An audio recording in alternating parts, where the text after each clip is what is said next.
ఆంధ్రప్రదేశ్ ప్రజానీకానికి నమస్కారం తెలియజేసుకుంటున్నాను.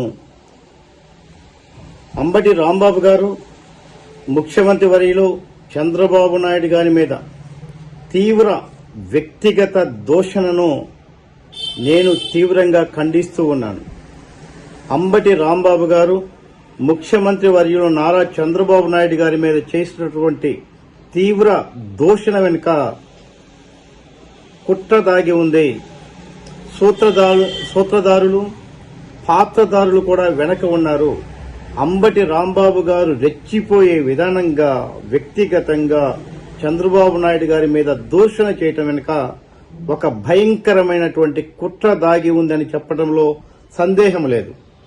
చంద్రబాబు నాయుడు గారి మీద చేసినటువంటి అతి తీవ్రమైనటువంటి వ్యక్తిగతమైనటువంటి ఆరోపణలు, వ్యక్తిగతమైనటువంటి దూషణలతో తెలుగుదేశం పార్టీ కేడర్ను రెచ్చగొట్టడం ద్వారా, చంద్రబాబు నాయుడు గారి అభిమానులు రెచ్చగొట్టడం ద్వారా అశాంతి జరిగితే అశాంతిని సాకుగా చూపెట్టి రాష్ట్రంలో శాంతి భద్రతలు క్షీణించాయని రాష్ట్రాన్ని పరువు ప్రతిష్ట మంటగలిపే దురుద్దేశంతో రాష్ట్రంలో ఒక వర్గము మీద జరిగిన దాడిగా సృష్టించటము కుట్ర ఉందని, రాష్ట్రంలో ఒక వర్గముపై చంద్రబాబు నాయుడు కుతంత్రాలు చేశారని దుర్మార్గమైన నీతి నికృష్టమైనటువంటి ఆలోచనలతోటి ఈ రాష్ట్రాన్ని సర్వనాశనం చేసే ఉద్దేశం మీద ఈ తెర వెనుక ఖచ్చితంగా జగన్మోహన్ రెడ్డి గారి హస్తం ఉన్నది. ఒకవేళ ఆయన హస్తము లేకపోతే ఇలాంటి వ్యాఖ్యలు చేయటం తగదని, మన పార్టీకి గౌరవ మర్యాదలు ఉండవని ఇప్పటికే జగన్మోహన్ రెడ్డి గారు అంబటి రాంబాబుపై చర్యలు తీసుకుని ఉండేవారు. చర్యలు తీసుకోకపోవటం, ఇప్పటికీ కూడా రెచ్చగొట్టే విధానంగా వాడు వీడు వెధవ పీకుతారా అని సభ్య సమాజం తలదించుకునేటట్టుగా మాట్లాడటం అనేది, భాష అనేది కరెక్ట్ కాదు. మిమ్మల్ని ఆంధ్రప్రదేశ్ ప్రజానీక ప్రతిపక్ష హోదా లేకుండా కూడా 11 సీట్లకు పరిమితం చేసినా కూడా మీ బుద్ధిలో నేటి వరకు కూడా మార్పు లేదు.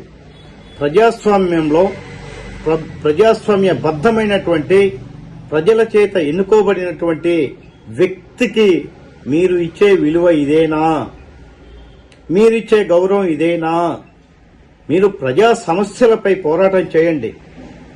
మీరు ప్రజా సమస్యలపై నిలదీయండి.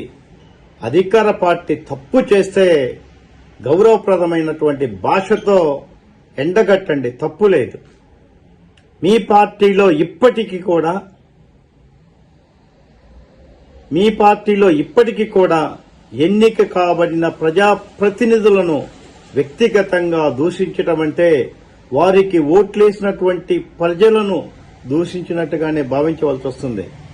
చంద్రబాబు నాయుడు గారిని వ్యక్తిగతంగా విమర్శ చేశారంటే అది 5 కోట్ల ఆంధ్రులని అవమానపరిచినట్లుగానే భావిస్తూ ఉంటుంది. అంబటి రాంబాబును ఏ విధంగా కూడా ఉపేక్షించకూడదు. దీని వెనుక పెద్ద కుట్ర దాగి ఉంది. రాష్ట్రంలో శాంతి భద్రతలు సమస్య సృష్టించే విధంగాను, రాష్ట్రంలో కుల సమీకరణలు, కుల విధ్వంసం చేసే కుట్ర అయితే భయంకరంగా దాగి ఉంది.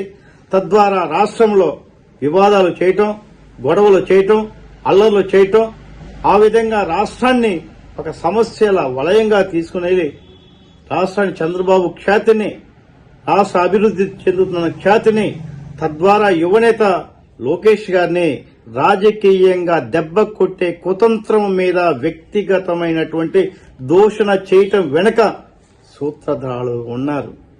ఇలాంటి పరిస్థితుల్లో ఉపేక్షించకూడదు. ఇలాంటి వ్యక్తులను ఉపేక్షించినట్లయితే ప్రజాస్వామ్యానికే ప్రమాదం. ఇలాంటి వ్యక్తులను ఉపేక్షిస్తే తద్వారా భవిష్యత్తులో అనేక సమస్యలకు మూల కారణం అవుతుంది.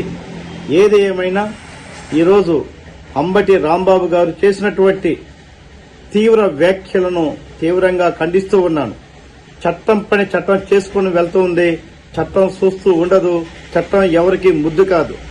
నోరు జారిన తర్వాత క్షమాపణలు చెప్పటం, ఏమి పీకుతారో పీకండి చెప్పటం, తద్వారా ప్రజలను రెచ్చగొట్టడం, రెచ్చగొట్టి ఆందోళన చేపించుకోవటం, పొరపాటున వాళ్ళు ఏదైనా దాడులు చేస్తే సానుభూతి పొందటం, రాష్ట్రంలో వర్గాలుగా కులాలుగా శాంతి భద్రతలు సమస్యలుగా సృష్టించడం మీ పార్టీ విధానం అయితే అవునేమో గాని దీన్ని ఆంధ్రప్రదేశ్ ప్రజానీకాన్ని హర్షించారు.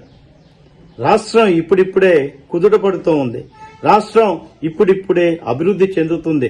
రాష్ట్రం ఇప్పుడిప్పుడే అమరావతి దగ్గర నుంచి పునర్నిర్మాణం జరుగుతూ ఉంది.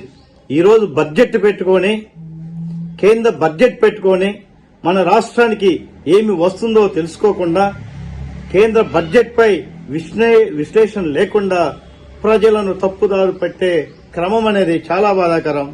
ఈరోజు బడ్జెట్ లో అందరూ కూడా ఈ బడ్జెట్ మీద ఆంధ్రప్రదేశ్ కి ఏమొస్తుంది, ఆంధ్రప్రదేశ్ అభివృద్ధికి ఏ విధంగా కేంద్రం సహకారం ఇస్తుంటారు, ఆంధ్రప్రదేశ్ ఒక దేశంలోని ఒక ఉన్నత స్థితికి వెళ్లాలంటే ఏమి చెయ్యాలి అని ఆలోచిస్తూ ఉంటే అంబటి రాంబాబు గారికి, వైఎస్ఆర్ సిపి గారికి ఈ బూతులు అవసరమని చెప్పి అనుకుంటూ ఆంధ్రప్రదేశ్ ప్రజానీకాన్ని ఇలాంటి నాయకుల పట్ల అప్రమత్తంగా ఉండాలని, ఆంధ్రప్రదేశ్ ప్రజానీకం ఇలాంటి వ్యక్తులు రాజకీయాలకు అర్హత లేదని చెప్పి మరొక్కసారి విజ్ఞాపన చేస్తూ ఉన్నాను. జై హింద్, జై తెలుగుదేశం, జై జై ఆంధ్రప్రదేశ్.